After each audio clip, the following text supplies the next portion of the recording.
Madam గారు, ఆత్మశక్తి అంటే ఏమిటి? దానివల్ల ప్రయోజనం ఏమిటి అని అడిగారు కదా! ఆత్మశక్తి అన్నా, మన మనోశక్తి అన్నా, సంకల్ప శక్తి అన్నా, ఆత్మబలం అన్నా అన్నీ ఒకటే. ఇది మనకి ఎలా తెలుస్తుంది అంటే, మనం కొన్ని విషయాలు మనం చేద్దామని అనుకుంటాం. కానీ మన సోలు ముందే ఒక ప్రణాళిక వేసుకుని వస్తుంది. దాని ప్రకారమే కొన్ని కొన్ని జరుగుతూ ఉంటాయి. దీన్నే ఒక్కోసారి తెలియక డెస్టినీ అని కూడా అంటారు. అంటే విధి వ్రాత అని. విధి కాదు.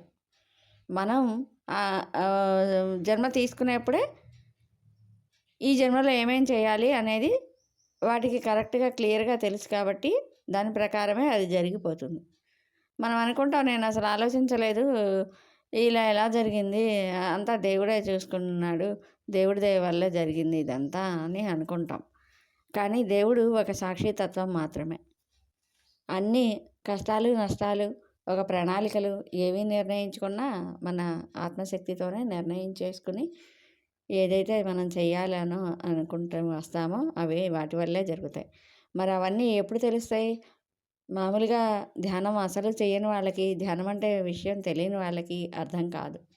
ధ్యానం చేసే వాళ్ళకి కరెక్ట్‌గా ఆ ఆత్మశక్తితోనే అన్నీ జరుగుతున్నాయి అనేది అర్థమవుతుంది. మరి వాళ్ళు ప్రయోజనం పొందట్లేదా? మనం మాత్రమే పొందుతున్నామా అంటే వాళ్ళు కూడా దానివల్లే ప్రయోజనం పొందుతారు. కాకపోతే వాళ్ళు అది అర్థం చేసుకోలేరు.